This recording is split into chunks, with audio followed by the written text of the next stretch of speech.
Good morning. We'll call the Kennewick County Board of Commissioners meeting to order. First order of business is stand for the pledge. I pledge allegiance to the flag of the United States of America and to the republic for which it stands, one nation under God, indivisible, with liberty and justice for all. Well, good morning and welcome everybody, and all of you who are potentially watching us on YouTube or will watch us later. We have a very long agenda today. So I'm gonna try to keep things moving. The first item on our agenda is the first action today is to approve the agenda. I would entertain a motion to approve the agenda as was presented to you in your email packet. Mr. Chair, I make a motion to approve the agenda as presented. Commissioner Dwayne Anderson moves on the agenda. Do I hear a second? I'll second it. Commissioner Dale Anderson seconds. The next item on our agenda is the consent agenda. Oh, I'm sorry. Thank you. All approval signify by saying aye. Aye. Opposed, same sign. Motion carries. It would go faster if we don't stop the vote. Yeah. Just one time for it all. Under the consent agenda, we have the approval of December 3rd meetings. We have the approval of the auditor's warrants and claims. We have the approval of the human services warrants and claims. The approval of the 2025 contracts for prosecution services with Raymond, New London, and Spicer. The annual Winterfest event permit application for the city of Spicer. Resolution 2024-43 2025 Health and Human Services Resolution of Transmittal. Also, we have a resolution 2024-44 2025 Delegation of Signature Authority. Letter H is a 2025 to Centricare Rice Hospital Comprehensive Mental Health Purchase of Service Agreement. We have the Woodland Center's Crisis and Mobile Crisis Contract for fiscal year 2025 and 26. We have the 2025 Minnesota Family Investment Program and Program Diversionary Work Program Joint Powers Agreement. We have the Greater Minnesota Family Services Contract. And finally, we have the Woodland Center's Adult Community Services Purchase of Services Agreement. Mr. Chair, I read through and looked at all the consent agenda items, and I moved to approve. Commissioner Berg moves to approve the consent agenda. Do we hear a second? I'll second. Mr. Gardner seconds. Any discussion? Hearing none, all in favor signify by saying aye. Aye. Opposed, same sign. Motion carries.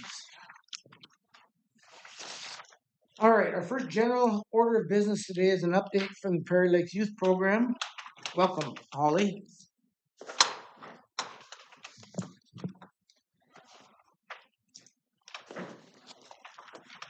Welcome, Dr. Booth. For the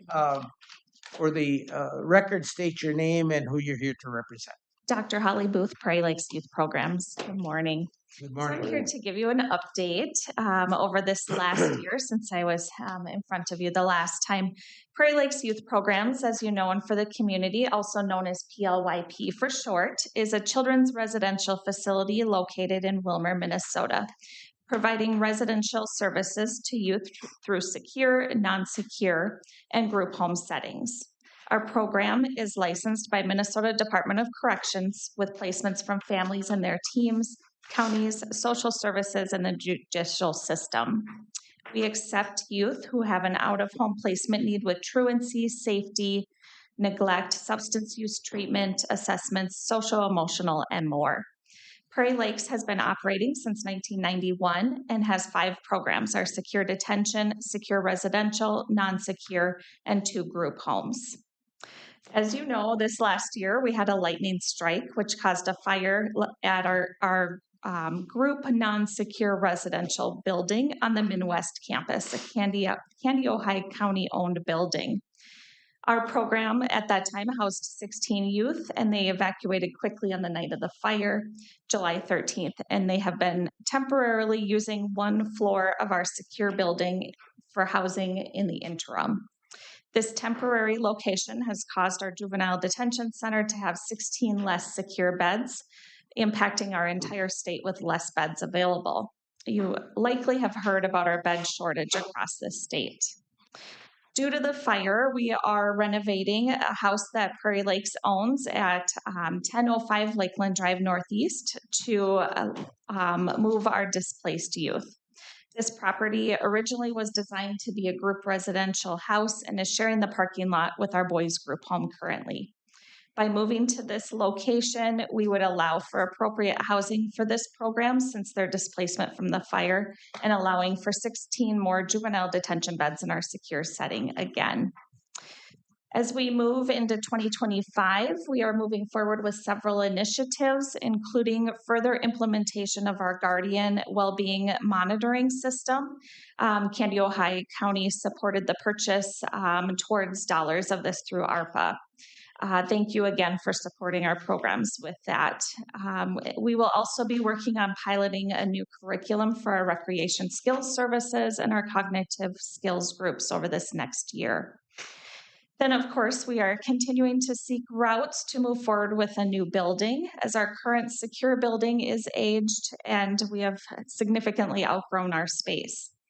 As you know, Administrative Baker and myself recently went to Washington, D.C. to meet with the teams at the Capitol to talk about the importance of a new building for Prairie Lakes youth programs.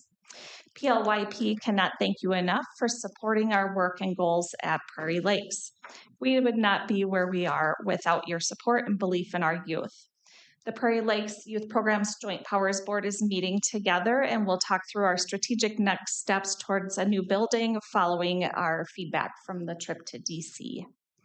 So thank you. Any questions for me? Commissioner Dale Anderson. Thanks, Al. I appreciate what you guys do for the youth and what you're doing.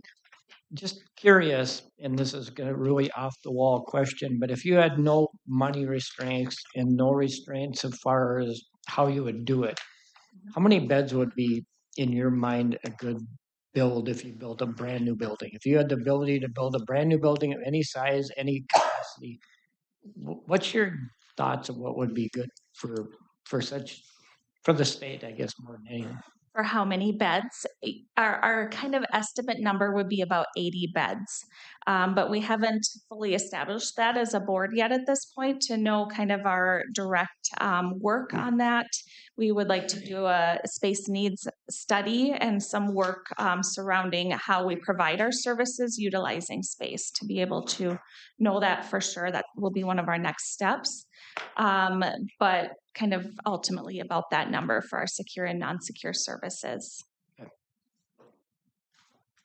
So, Thank you. along that same line, when you say about 80 beds, would that be divided fairly equally between secure and non-secure or weighted one side or the other? That would likely be more secure beds than non-secure. As we know, statewide, there is a huge need for more secure beds. Even prior to our fire, and that fire, of course, brought us down in numbers temporarily until we can relocate the non-secure youth again.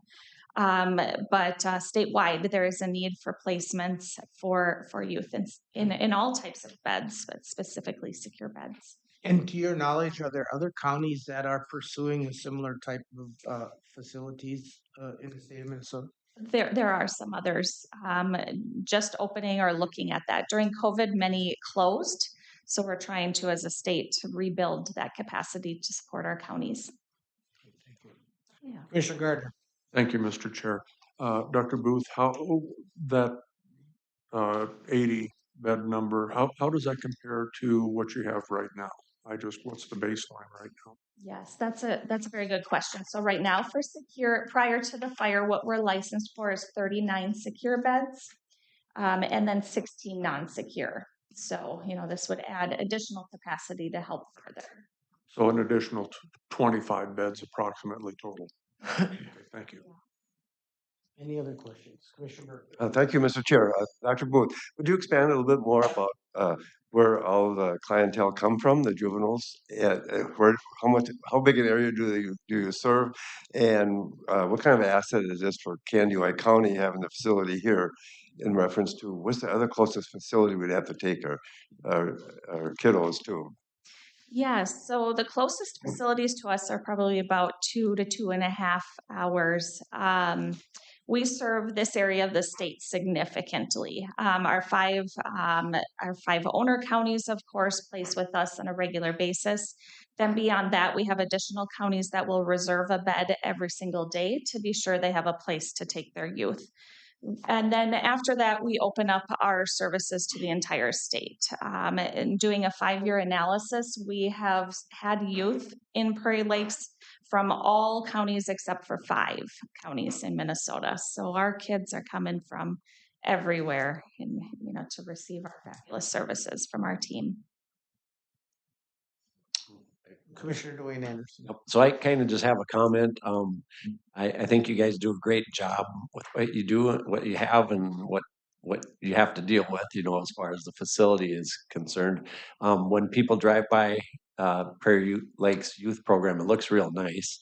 But then when you tour the facility, I've always thought, yeah, you guys want a new facility, and it's like, well, it's probably a need, right? And because it looks real nice. But when we toured it this last summer, it really opened up my eyes to see that there really is a need for a new facility. So thanks for dealing with what you have, but we do need something, and hopefully we can get funding somehow to move forward with this project. Yes, thank you. I always talk about the amazing work that our teams do within the walls that we are working within, and that those walls and that space do not match the high quality services we provide within that, and that we're working on those next steps, continuously. And it's the support that we have from yourselves and others, is exciting for the work that we do and to keep us going. And do you have plans for like having our federal legislators to tour the facility so they can see it as well? Yes, absolutely. We are working on those next steps of really being able to answer specifically what that need is in our request, as far as that exact number of beds, what the facility would look like, the dollar amount for that. And through that process, then, we would be inviting many people out. And along with that, we'll be hosting an open house of our house when we're able to move the non-secure there following this fire, and that will be another opportunity for us to share further. Okay, great. Thank you. Thank you. All right, well, thank you, Dr. Booth, for your informational update. And with that, we will segue into the contract that the county has. Yes, thank Happy you. holidays. Yes, thank you.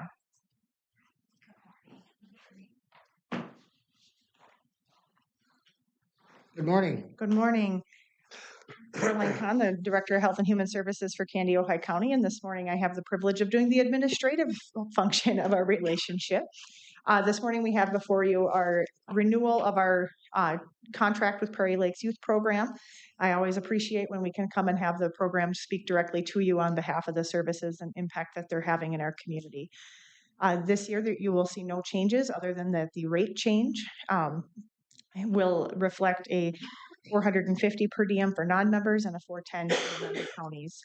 So that would be the only change, and the staff would recommend that we move forward with continuing this arrangement and partnership with Prairie Lakes Youth Program. Mr. Chair, I move that we accept this contract Commissioner as Berg, stated. Commissioner Bergs moves on staff recommendation to approve the contract between the county and Prairie Lakes Youth Program. Do I hear a second? I'll second it. Commissioner Dale Anderson. Any questions or comments? So my question is, this contract is just for the services, not for the property. It's not a contract for the property, just the services. Yes, this is just the services that we arrange when we have kiddos within their programming. Okay. Any other comments, Commissioner Berg? I'll say a significant increase, of course, but there's a need out there, a big need, and we need that as well for this program. And I don't know if you mentioned all the counties involved in our joint powers, but Candy County is the primary one because we're lucky it's here, it's located here, and the economic benefit of all the employees there as well as the other services it provides. So it's a very good program, and it's very well needed, this increase to make it work. And I just kind of get off the subject a little bit, I want to give kudos to Dr. Booth. And she came on, was it 5, 6 years ago?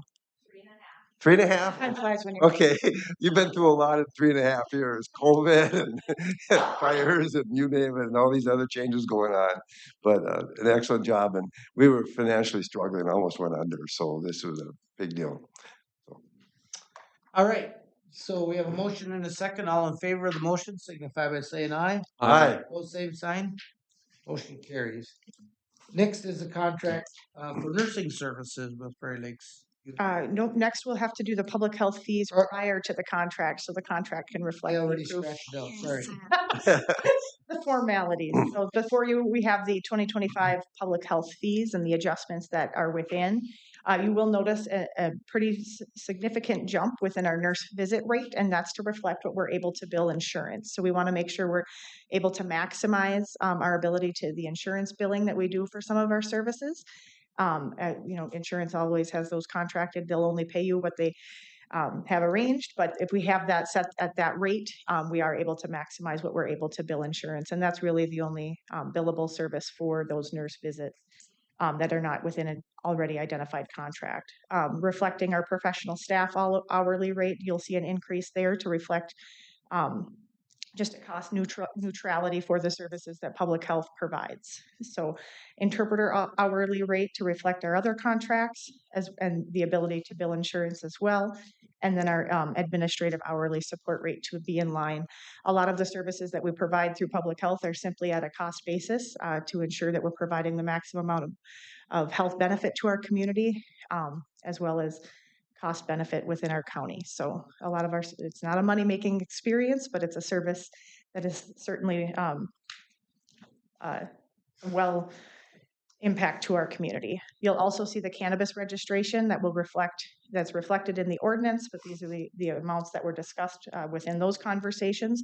Max allowed by statute is within this fee, and all other fees would remain the same in 2024. So staff recommendation would be to move forward with the 2025 proposed fee schedule for Candy Ojai County Public Health. And I would add to that, as presented, because there are other fees that we're not going to go into because they haven't changed. So Correct. Mr. Chair, I will move the recommendation of staff for the public health annual fees for 2025. Commissioner Gardner moves on staff recommendation setting the 2025 public health fees. Do I hear a second? I'll second it. Commissioner Dale Anderson seconds. Any questions or comments? Mr. Chair.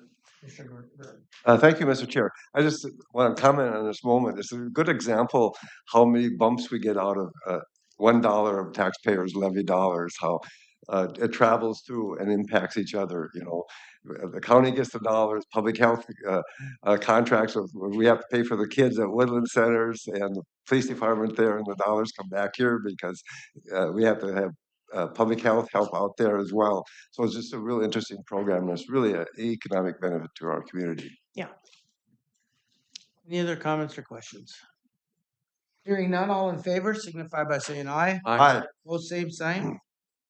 Motion carries. Now we can do the. Now we can contract get to the nurse last part of our services. Prairie Lakes. So Candy Ojai County Public Health has had the benefit of having a strong partnership with Prairie Lakes Youth Program, and I myself have enjoyed working with Dr. Booth on this part of our relationship. So we've had a lot of conversations over the past year as to continue to be a support and a benefit. And right now, what would be before you would just be the rates that would reflect the just approved rates within this contract up to a certain amount. We try to be as stewardly as we can to also keep those costs down with Prairie Lakes.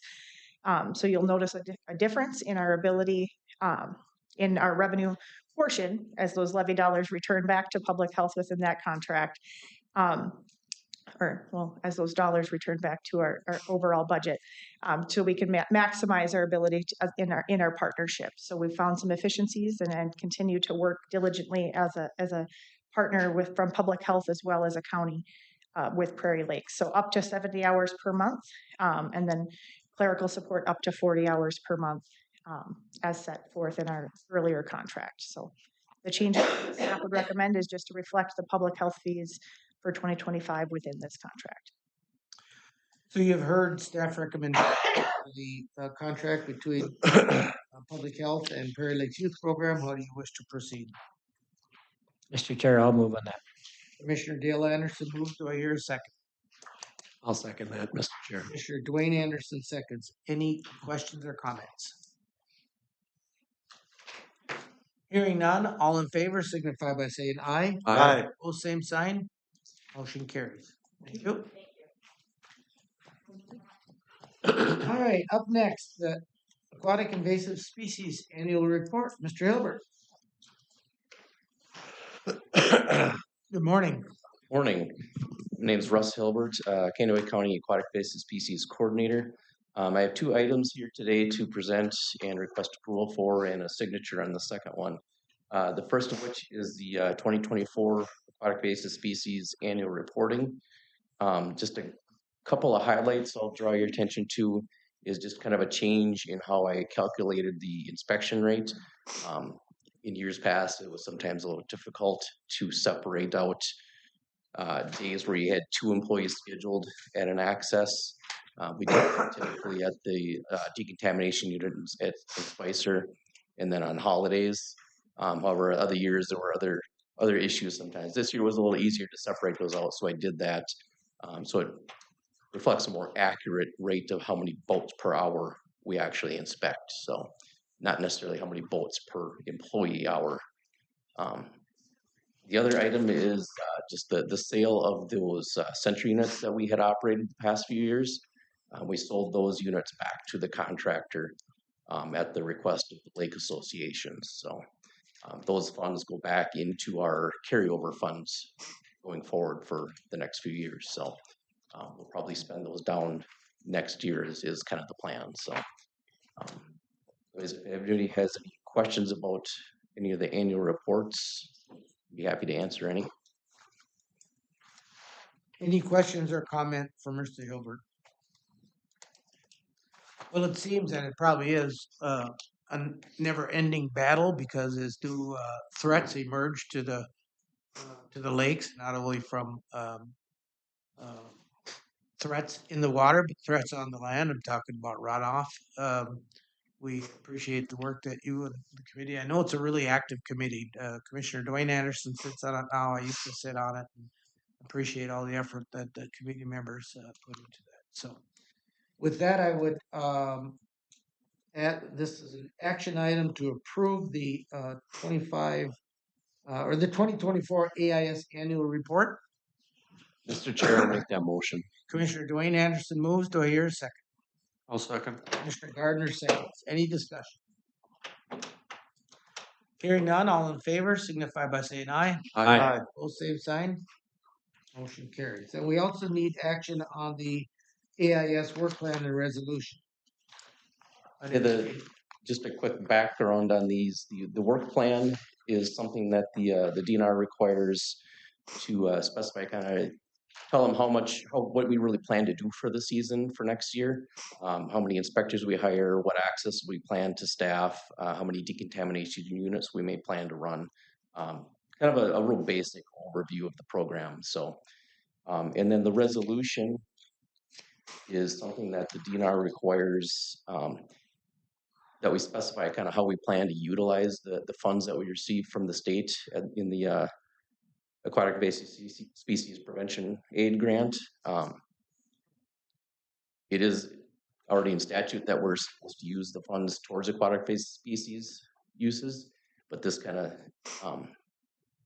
puts that in writing for us. So, and it specifies that any carryover funds will be used for this purpose going forward as well. So, Pretty much formalizes the relationship. yes. So resolution 2024-37 is the resolution we'll be considering. Yes, and that one does require a signature as well. So I would entertain a motion to approve resolution 2024-37. Mr. Chair, I'll make that motion. Commissioner Dwayne Anderson moves. Do I hear a second? I'll second. Commissioner Dale Anderson seconds. Any questions or comments? Mr. Chair, just a quick comment also for the audience in case they looked at this on YouTube later on. You did an excellent report.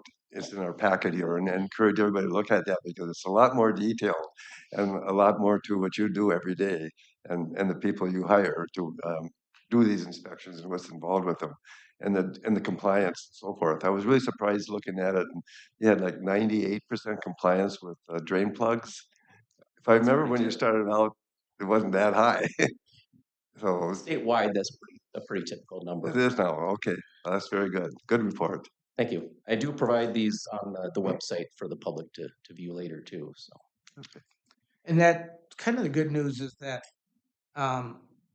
compliance is really quite good, largely due to the education efforts that EIS has done. And because enforcement, yeah, I mean that can help, but when you get 98% compliance, that's a pretty good testament to the education and the acceptance of the need. I think in Minnesota we love our water, so we take it seriously.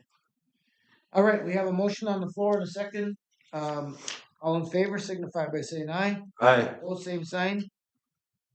Motion carries. Thank you, Russ.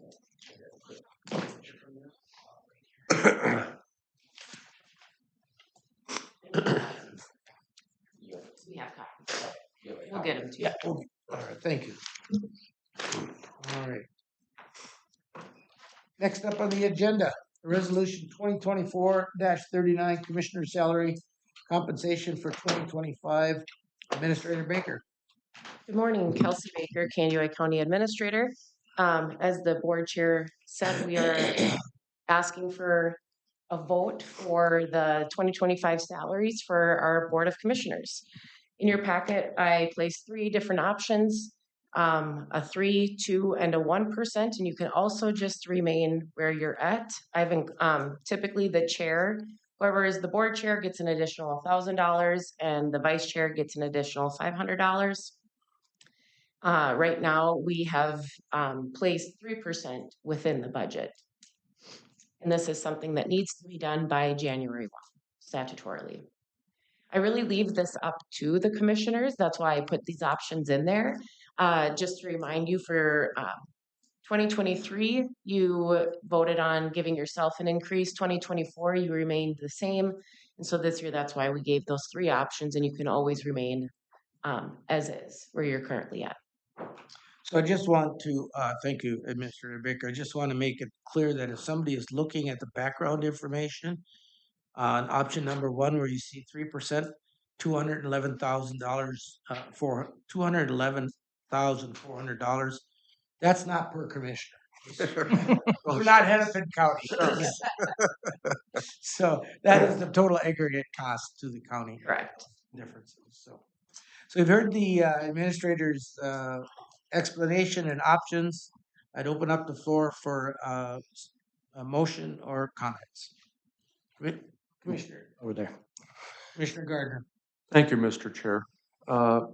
Mr. Chair and members, I will speak in favor of the option number 1, the total, first of all, the total budgetary impact, just for the folks who may have been looking at this. And thank you for clarifying that we're not making 6 figures. Is a total of $6,900. We did not do an increase last year. And like everybody else, we have some increased costs in our service. We pay for different items, and it costs some of us, many of us, time to that we take away from our businesses or from our places of employment. This is a modest increase, and I'm also thinking about folks who might want to consider serving in the future. I don't think we want to fall terribly far behind. I'm okay that we don't do this every year, but I think this year is an appropriate time for this increase. I would make a motion, but I'd rather hear from the other commissioners first. Anybody else have any comments or questions?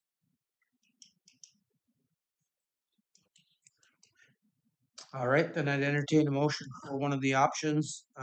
There's actually 4. that have been presented. The fourth being not listed, but the fourth being maintaining the status quo.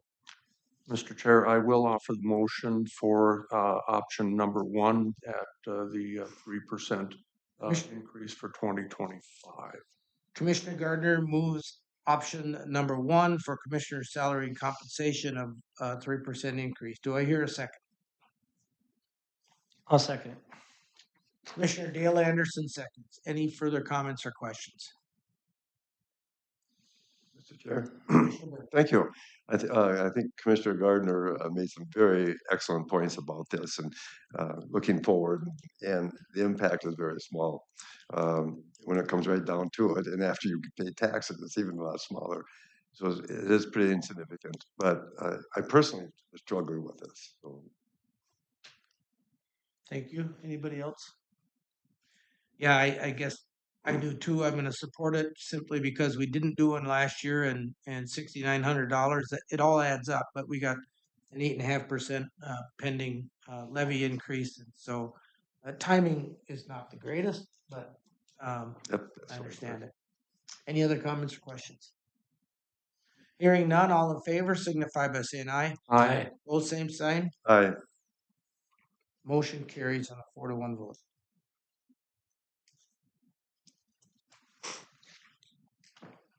Resolution 2024-38, final approval of a 2025 tax levy. Administrator Baker. Good morning again, Kelsey Baker, County Administrator. Before you today in your board packet, I am asking for approval on the 2025 budget. We've had financial reports this year. We've had a couple budget work sessions. I feel that we've provided pretty adequate budget information throughout the year for 2024 on where we are at. Within this resolution 2024-38, it is proposing and recommending the 8.5% levy for 2025. Keep in mind, we are still using 3.645 million of the landfill reserves for the specific landfill project. Why I feel that Karen Anderson, our CFO, and I are recommending that 8.5% is because going into the 2024 budget, we did the wage adjustment, and that was after some of the preliminary budgetary discussion decisions, and so we used some reserves for 2024. So going into 2025, we are seeing a higher levy.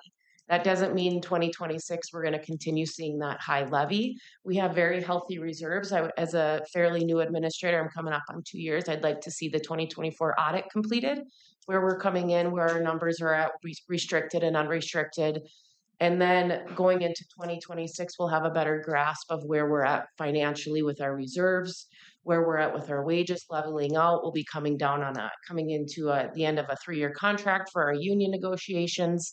Having a better understanding financially of where we're at with the county building projects, having further discussions with the board when we continue our quarterly financial reports, our budget work sessions, and having more thorough, in-depth conversations of where we're at with our P philosophy, where are we at with the budget, reserve. We have a lot up in the air right now that we're working on. And so where I feel strongly with that 8.5% is I'd like to get us where we need to be for 2025 and then see where the 24 audit comes in, and then we can continue those discussions. I'm already working on the 26 budget. I'm always that year ahead. But that would be my recommendation today is the 8.5%. I do have those final numbers are in the resolution before you today in your board packet. If there's a discussion that's veering away from that 8.5%, I do have some other numbers ran already so that I can give you that net levy so the board can still take action today because this has to be approved by the end of this year. Thank you, Administrator Baker. You heard the recommendation from the administration regarding the 2025 levy budget approval, resolution 2024-38. Do I hear a motion? Mr. Chair, just point of clarity. Anderson. Thank you. Under be it finally resolved, there's a period instead of a comma. Or maybe we need to get that corrected if that's possible. And okay. Otherwise, I'll make the motion that we adopt the resolution 2024-38. Commissioner Dwayne Anderson moves on resolution 2024-38, the 2025 budget with minor corrections. Do I hear a second? I'll second it. Commissioner Dale Anderson seconds. Any comments or questions? Commissioner Gardner. Thank you, Mr. Chair. I want to thank Kelsey and Karen and all of the department heads for all of their work on this. No one takes any great pleasure in presenting an 8.5% levy to the taxpayers. I believe what I'm hearing between the lines is that we have some hope that this is kind of the last of the post-COVID shocks to, certainly our systems here at the county, and that we will be able in the future to hold the line a little better. I will remind folks that we had a lot of years of 1 to 2% increases, and unfortunately, those types of increases are not sustainable in this environment. But we're hopeful that this will turn around, and I certainly support all the work that staff has done, and I support the resolution. Other questions, Commissioner? Thank you, Mr. Chair. Commissioner Gardner, well stated. None of us want to raise the levy this much, that's for sure. But I just really feel it's being fiscally responsible. And that's what we have to do for our county, and the citizens want us to do that. And we're not just raising this levy to spend more money, that's for sure, but to be a stable county that we can move forward in the future. And don't have to worry about going under. And we don't know what our future brings, knowing all the different changes on the federal and state level as well. So it's very responsible. I don't like voting for this, but it's a good move, and thank you. Yeah, I would echo what both said. The administrator and I were having a conversation prior to the meeting about, to her point about seeing where the audit shakes out for the upcoming year. We've had some really significant changes in staff, whether we've had people that have resigned with literally over 100 years of experience, with the newer generation of workers coming in, and that may provide some opportunity. And so next year, I would encourage us to take a look at the budget and see where and if there are any opportunities to bring that budget back down, levy increase back down to a level that has historically been available. And you add that to our very healthy reserves, we'll shortly be looking at those opportunities. So we have a motion on the floor and a second. All in favor signify by saying aye. Aye. Opposed, same sign. Motion carries. Thank you. Is Mark here yet? Okay. Let's take a 5-minute break.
Are they? We'll reconvene the Kanawha County Board of Commissioners meeting. Up next on our agenda is the bid opening to become official newspaper of Kanawha County. This is informational only. The actual action will take place at our first meeting in January. Welcome. Good morning, Commissioners. Mark Thompson, County Auditor Treasurer. That time of year, again, once a year, we request bids to become the official newspaper of Kanawha County, and we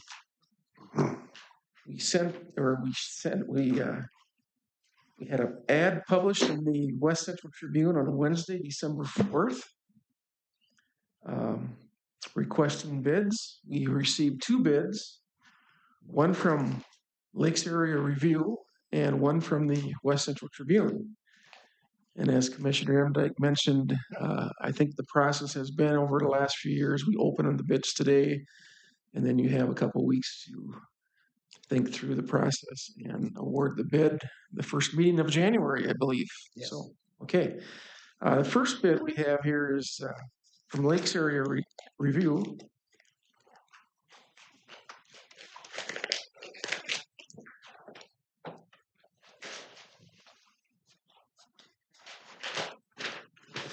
And I think what I'll do is I'll just read the letter.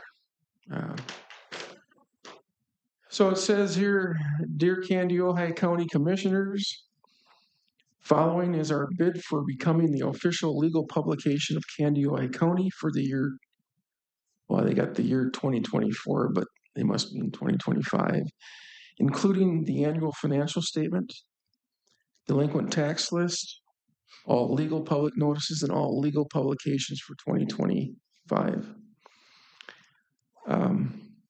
SAU, which stands for Standard Advertising Unit rate for the first printing would be $9. The SAU rate for the second and any additional printing repeats would be $9. And then a discount is allowed after 1,290 SAU inches printed. The discount is 11%. So that comes down to $8 per standard advertising unit. And there's also a discount allowed after $11,610 expended. And that, again, the discount would be 11%. And that would put it at $8 per standard advertising unit. Standard advertising unit rate for any additional notices ordered by the Kanawha County as per your bid notice, $9 for the first printing, $9 for additional printings. If successful, the Lakes Area Review will furnish a $1,000 printer's bond. If not chosen as the official legal newspaper for Kanawha County, our legal rate will remain as it has in the past year for any legal publishing that the county may order, and that rate would be $11 per standard advertising unit. So questions on that? Sincerely, Ted Almain, publisher, Lakes Area Review. I have Commissioner Anderson. I've had a question for probably 4 years.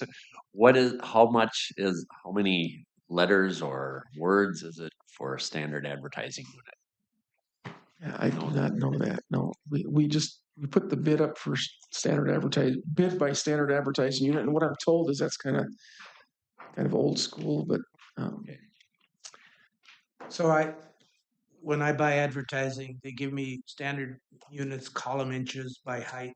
And I said, well, how is that compared to a credit card, or how is that compared to your page? It makes more sense for us lay people, but the industry uses columns length and width. correct. Again, I haven't opened the Tribune yet, but that should be comparable as far as standard advertising unit price. Yeah, they're both using the same unit. Yeah. So. Any other questions or comments? And keep in mind, we also have to have an official second newspaper. So in January at the first meeting. So you may proceed with the other opening. The second bid is from the West Central Tribune.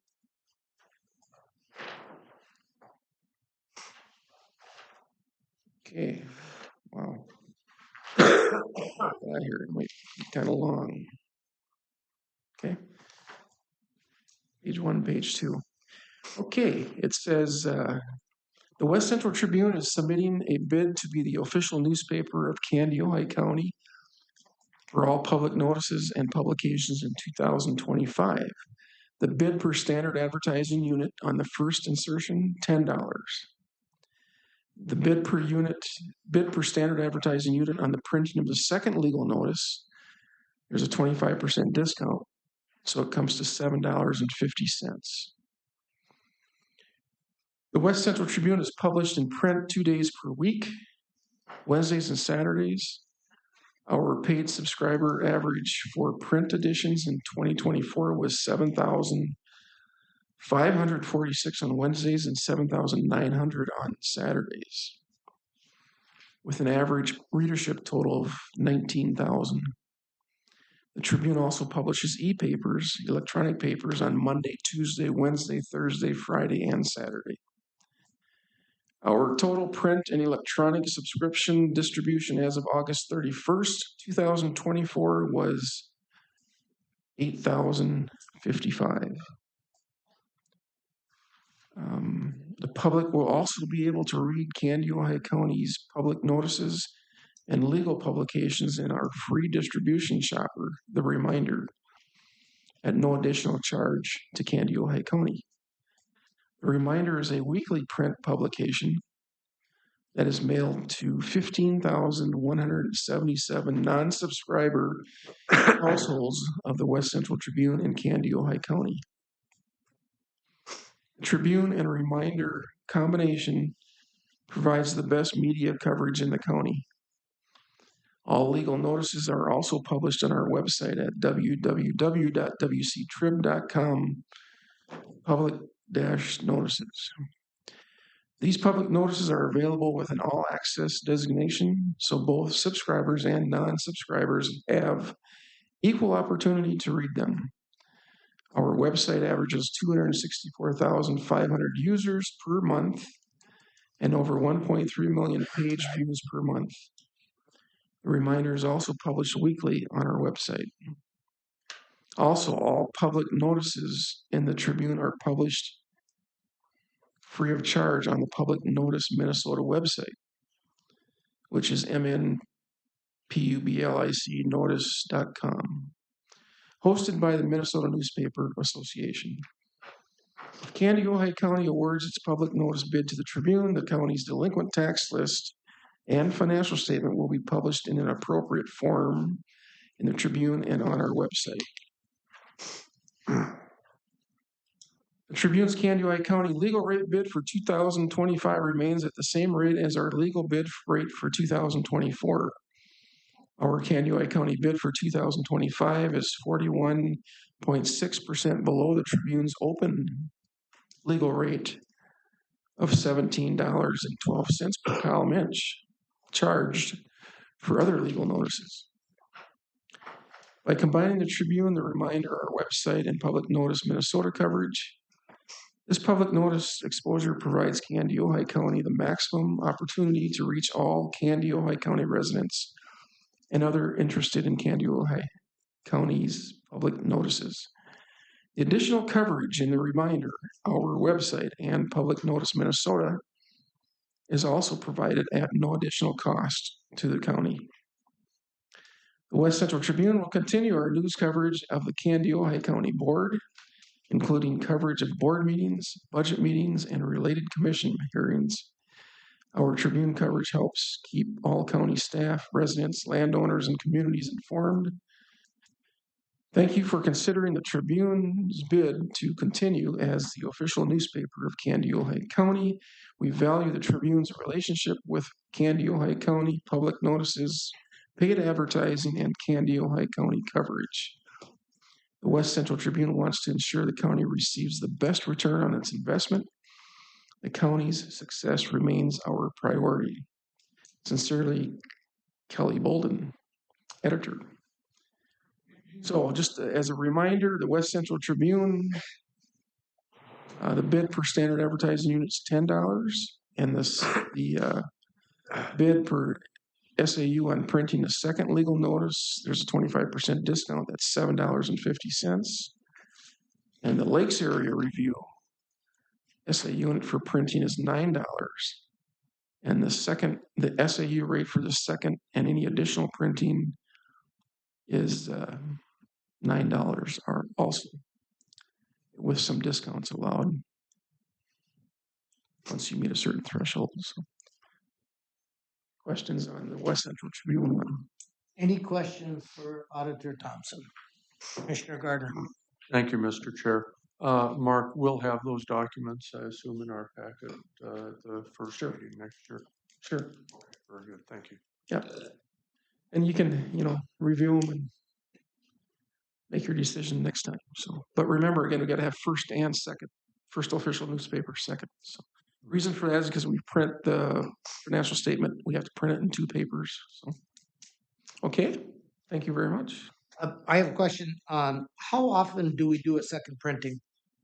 We've always done this on the financial statement. Well, generally, required on the financial statement to do a second Right. printing. I don't know. I don't really think any other just a financial. notices, just the financial. You're talking about a second newspaper, but in the quotes, both ask for first printing and a Yeah, second. yeah. Delinquent taxes we publish twice. I'm sure, like, I don't know, highway, if they have notices to publish, trying to think, our office, what we have, environmental services, they have public hearings. I'm not sure if they have to publish them twice. A little bit sure on that. I know delinquent taxes we have to publish twice. So You might not have to technically publish it twice, but you might run it a little bit longer. There might be a reason like that where you would do a second publishing. If you have a longer bid process, if you go back to bid, there's certain instances in many different departments that run into that. even I don't know like how many times that happens. even like HR, I don't know if they still publish in the paper or not. No, not really. So in the past, Mark, you've provided us, and I know there are nuances that make this difficult to make a linear comparison. Sure. But based on the amount of printing we did last year and the difference in the rates between $10 an hour, 10%, what would that result? I don't have those results, I know but you don't. I can get them to you, so you'll have them before the next meeting. Yes, that would be Is that good? Thank you. Any other questions or comments? Then I would thank you for your information and Thank you. And I'll get those to you. I'll get copies of these letters to you. thank you.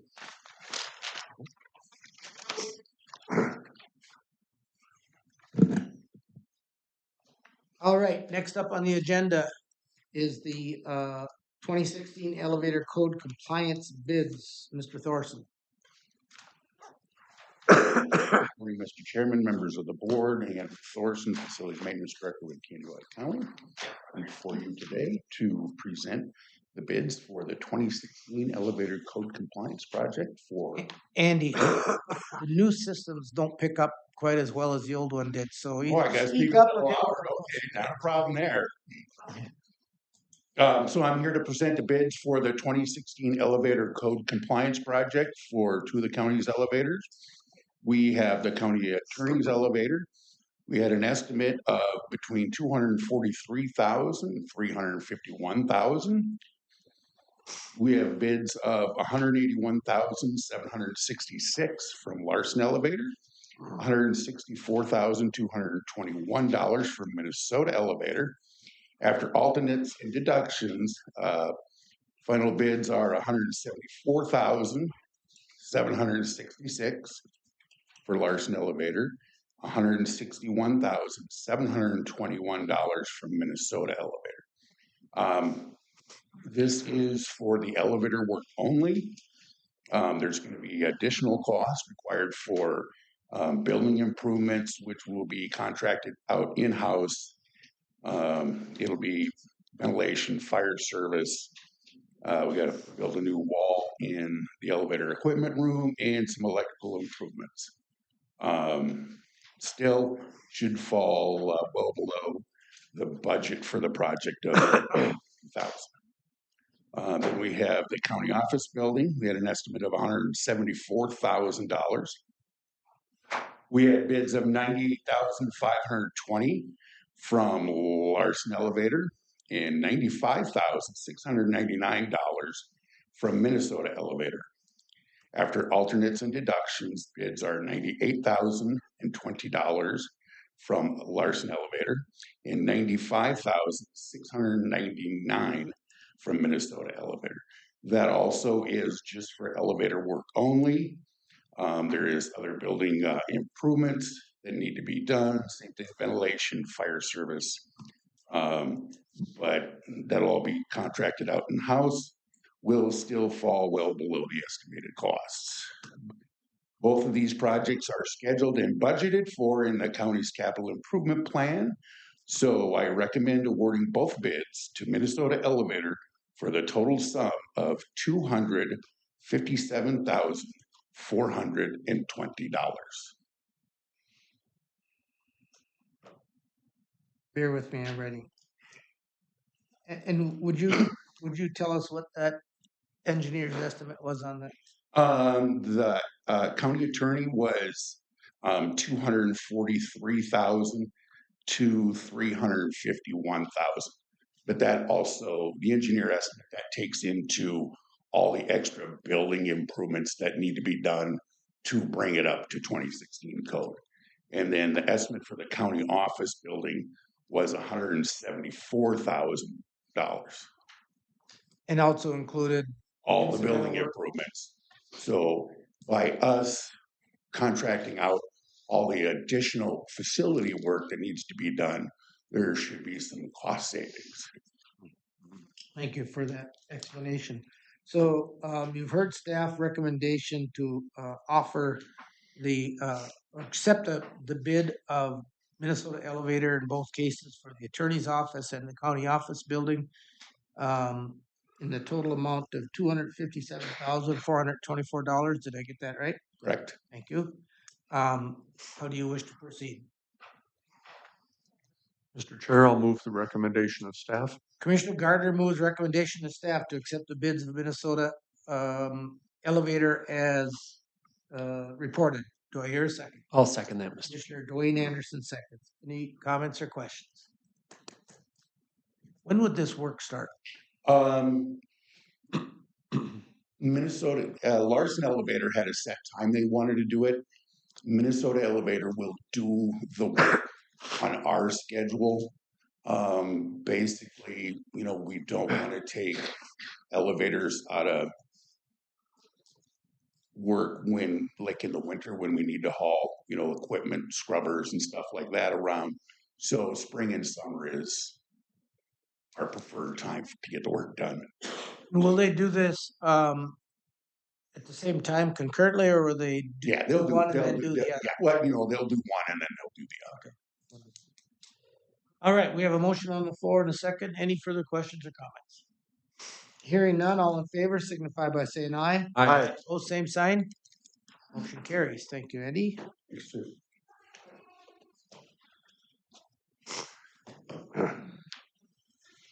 Up next, Planning Commission recommendation.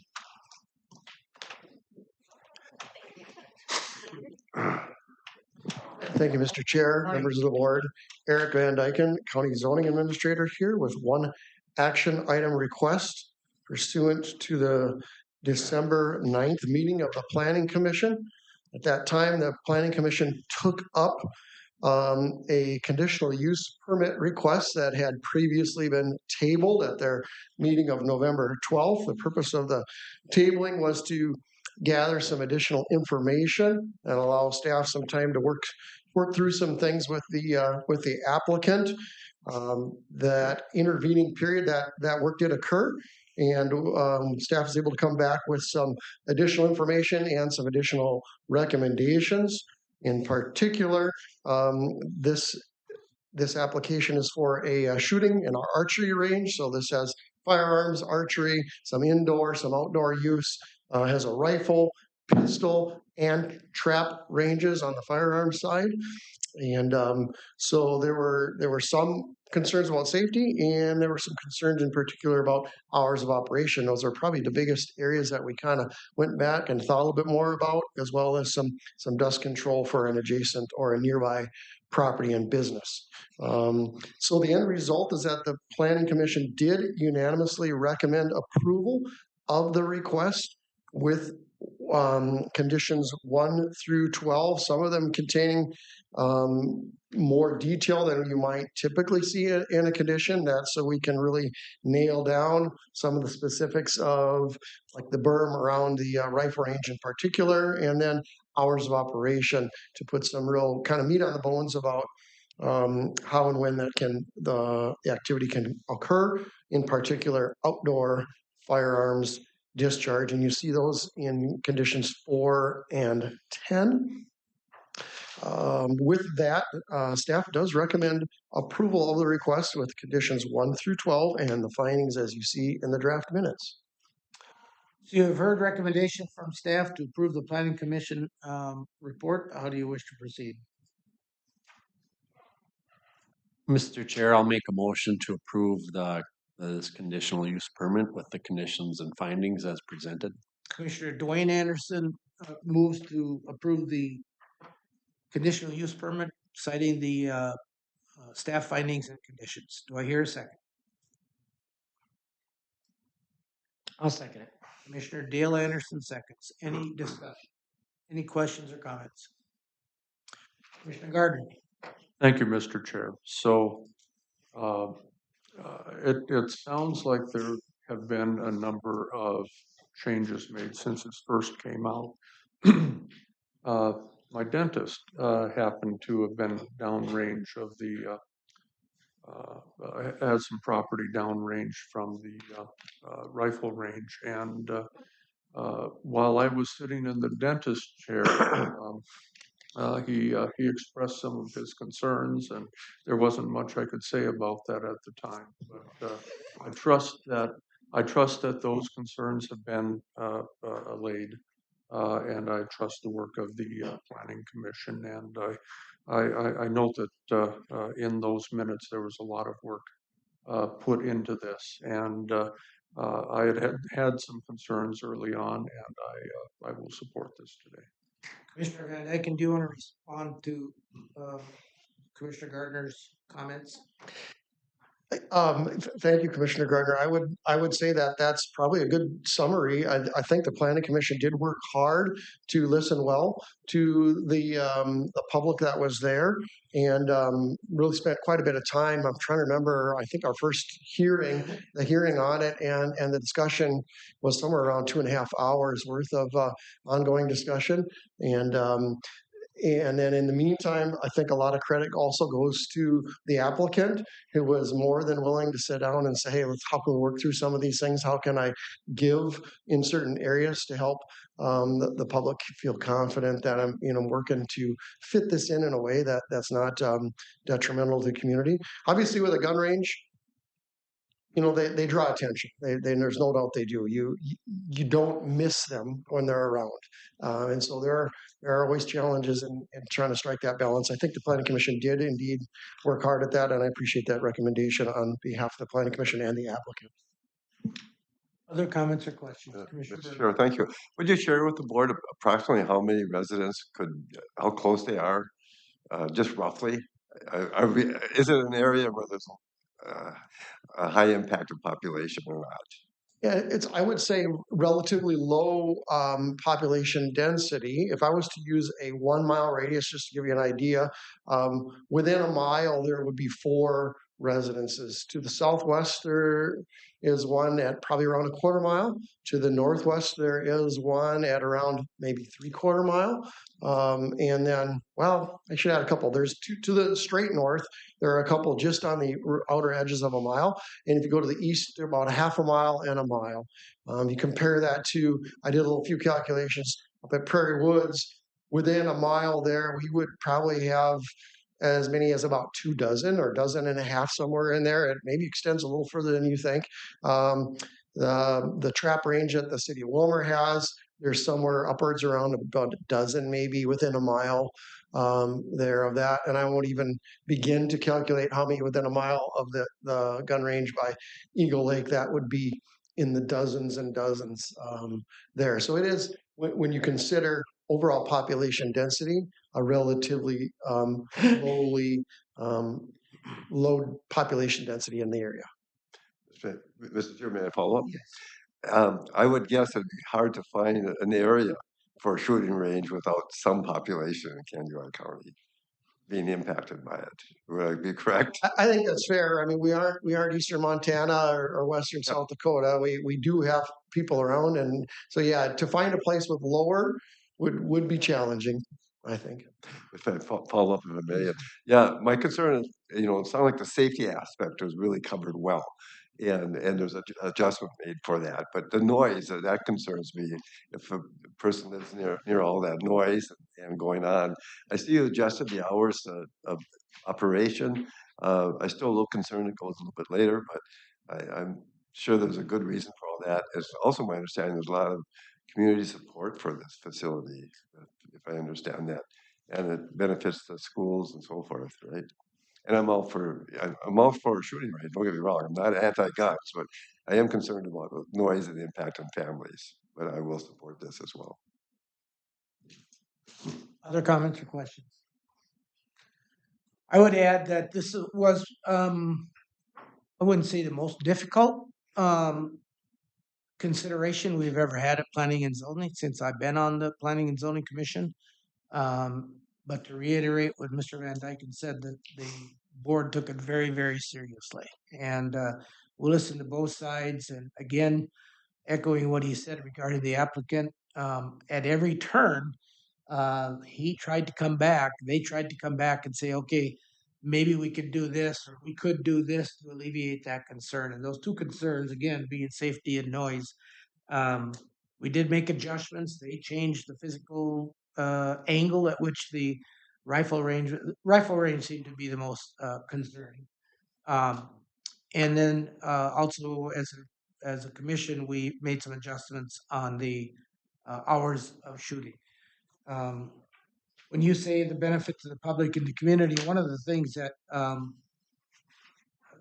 as a lot of people know, there's a growing interest in competitive trap shooting at the high school level and junior high school level. And currently, the junior high school is going to the Belgrade Trap Range to shoot. The senior high school is going to the Painesville Trap Range to shoot. Now they'll both be able to operate in one location.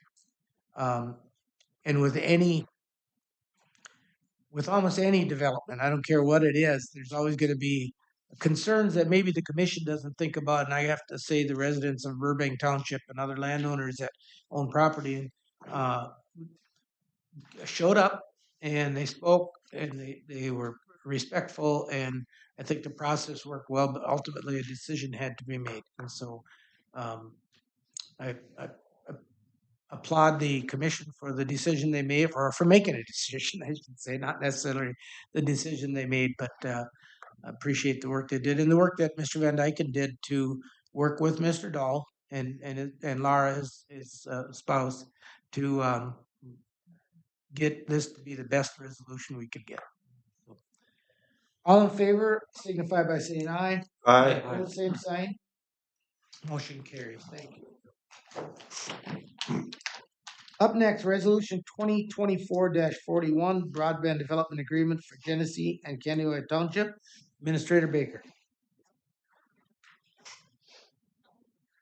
Good morning again, Kelsey Baker, Candioi County Administrator. Before you today is the resolution and agreement. This is with Meeker Co-op. This is the last agreement that we have. This is a border-to-border grant. They aren't starting the project until spring of 2025. Right now, they're purchasing some materials and getting everything ready. For Genesee, this will serve 167 houses. For Candioi, 188. So bringing the total since 2022 up to 2,600 served houses. And so today I would be asking for two separate motions, preferably on the, I'm Sorry. Yeah, I just need one. Sorry, on the agreement before you today, with Meeker Co-op and for the townships, Genesee and Candy High. Sorry about that. And there's a lot of exhibits that are included. Those are per, we have Kennedy and Graven attorneys review these specific contracts. And so there's a lot of exhibits towards the end. You maybe recall that at the previous agreement that you approved earlier this year.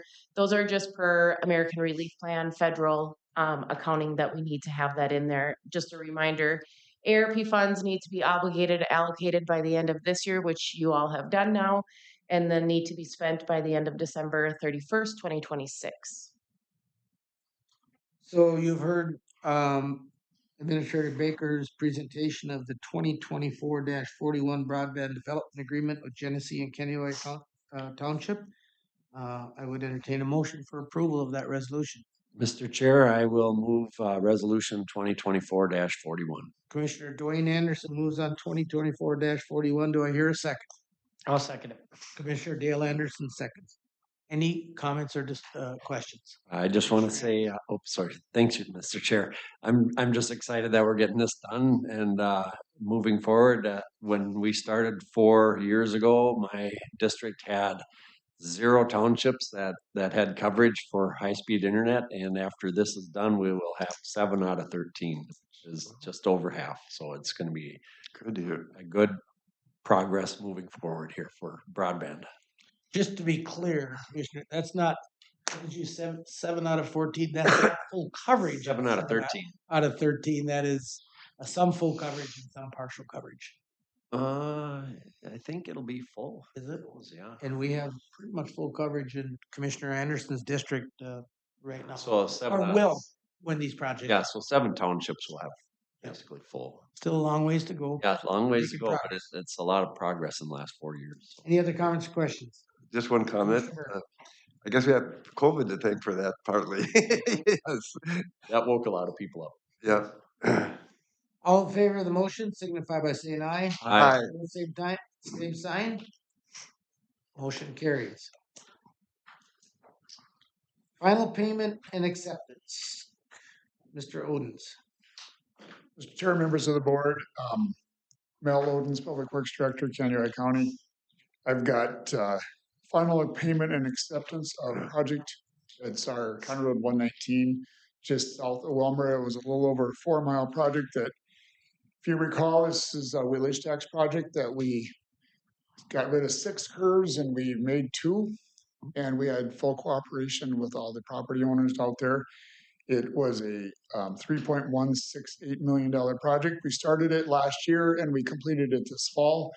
And so my recommendation is to accept the project and authorize final payment to John Riley Construction in the amount of $56,800.36.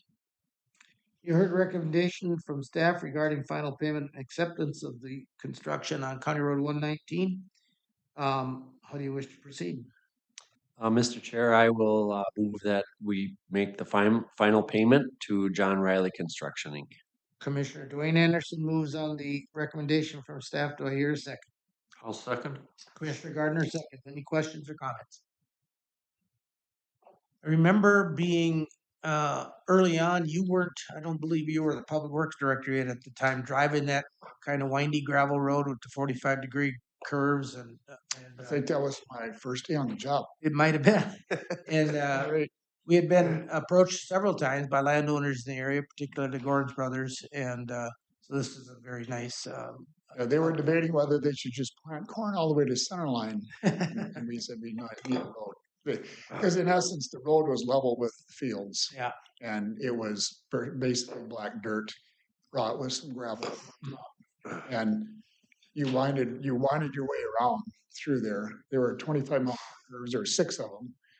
And then that's where, as a main feeder from 71 over to 8, there really is none until you go all the way down to 7, Trunk Highway 7. So that was the rationale.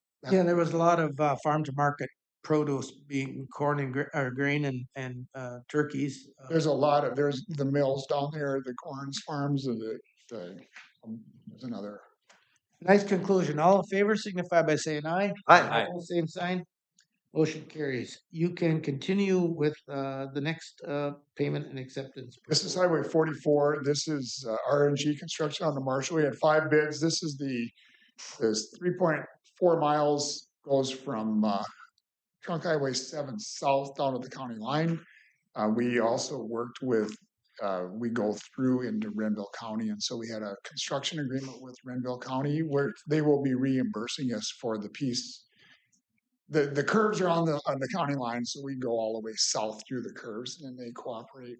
And so we build a portion of their road. But anyway, with that being said, it's my recommendation to accept his project and authorize final payment to RNG Construction in the amount of $36,191.70. Mr. Odens, was there a footnote to this? This one? Oh, I'm sorry. Thank you for bringing that up. So all the paperwork's submitted, all the paperwork is approved. We just don't have receipt of the final Office of Civil Rights paperwork. So my recommendation will be revised to authorize final payment without releasing the check contingent upon the final paperwork being received in our office. So you heard the recommendation from staff.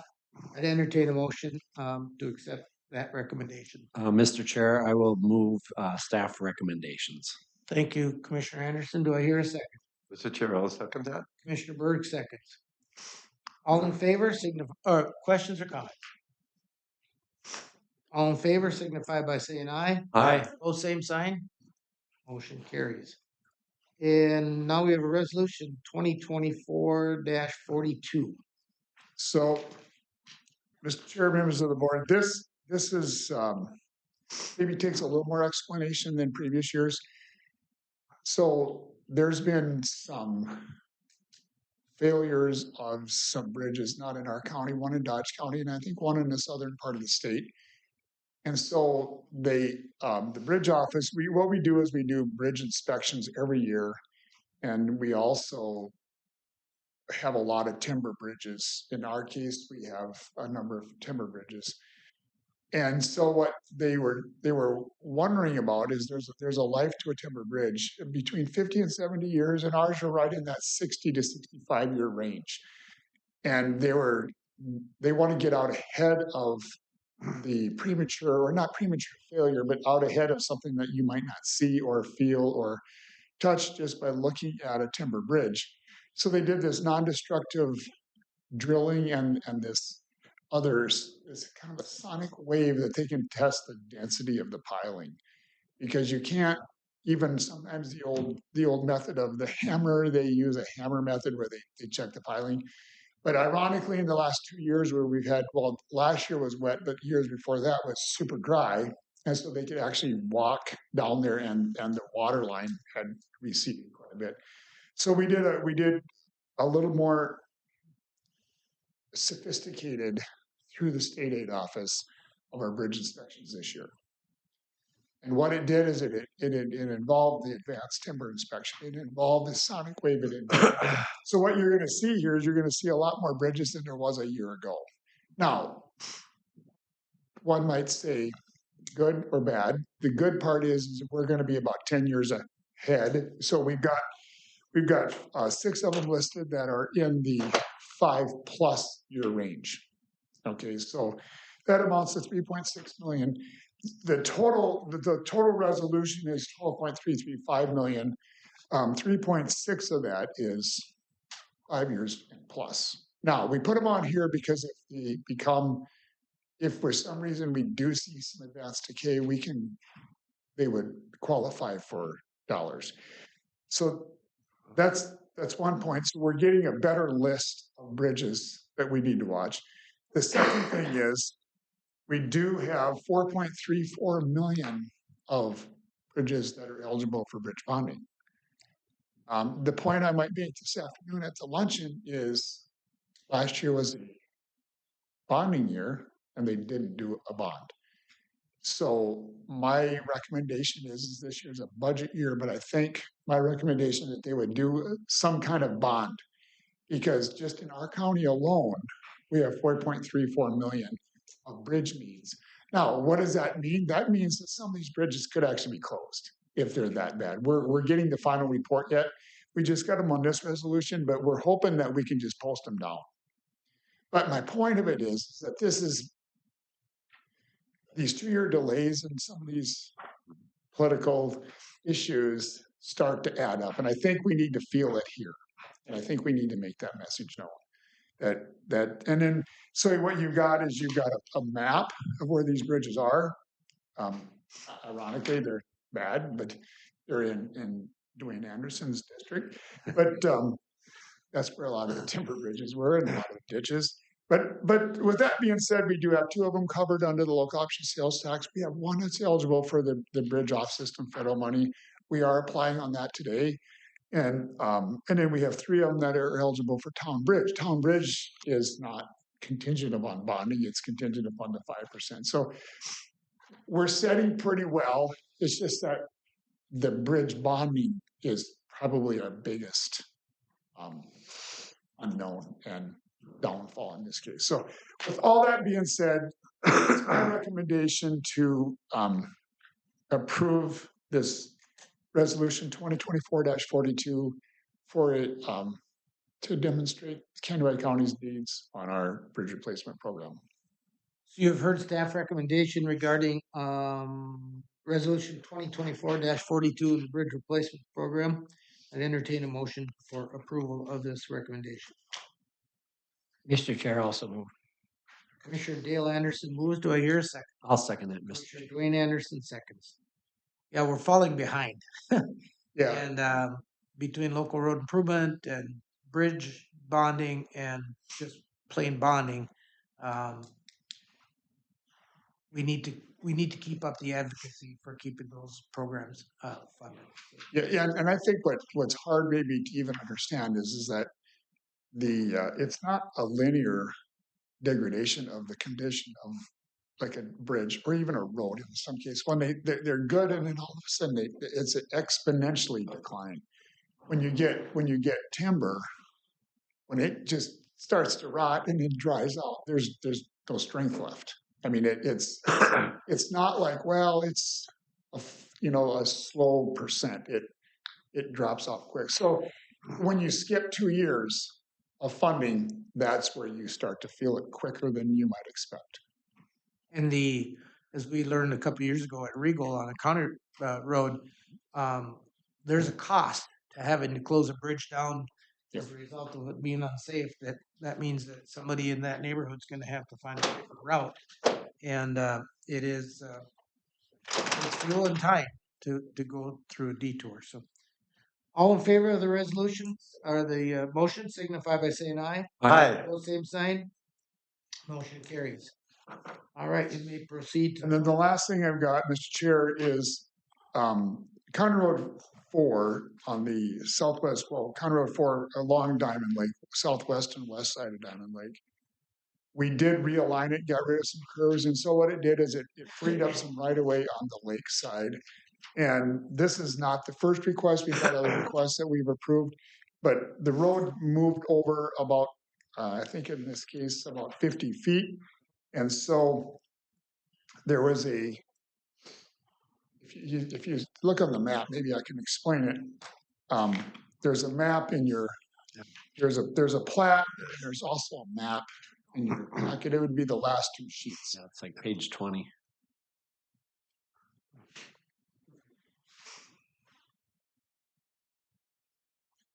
So the road moves southerly in this area, and what it does is it gets to be a little bit. Do I need? Oh, wait just a minute. 20 swipes. There you go. So what it does is it frees up. So if you look to the south, there's a property owner that actually owned land on the north side of the new road.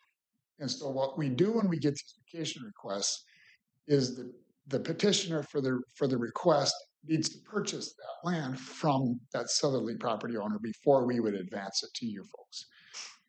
Because we don't want to get in the middle of speaking for someone else. So they purchased that property. So now they own both tracks A and B. They own a piece from the south. And so their request, their petition to the county board is to vacate our interest in that road right away.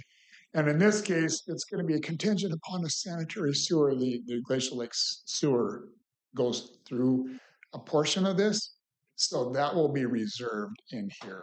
But so it's our recommendation to pass the resolution 24-45 to vacate Old County Road 4 as shown on track A and B, which would include keeping the sewer easement in there. So you heard staff recommendation for resolution 2024-45 regarding the vacation of right away, I guess would be. Yeah, correct. I'd entertain a motion to that effect. Yeah, Mr. Chair, I will make a motion to pass this resolution with regards to staff recommendations. So Commissioner Dwayne Anderson moves on resolution 2024-45. Do I hear a second? I'll second. Commissioner Gardner seconds. Any comments or questions? Hearing none, all in favor, signify by saying aye. Aye. Opposed, same sign. Motion carries. Thank you.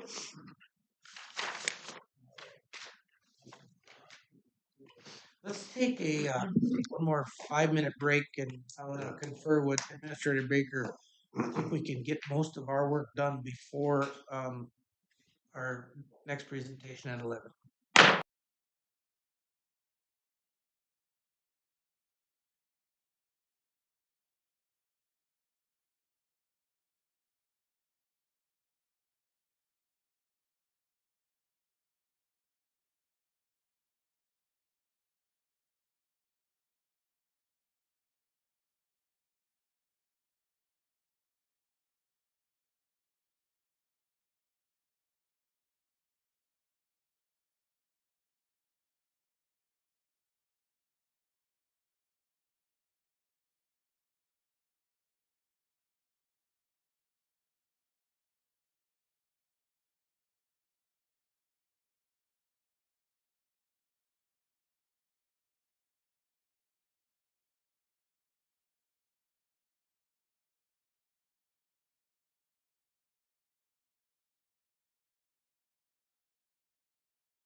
we'll reconvene the Kansas County Board of Commissioners, but at this time, we will stop recording and we will go into closed session with Attorney Kendra Olson from Pemberton Law pursuant to Minnesota State Statute 13D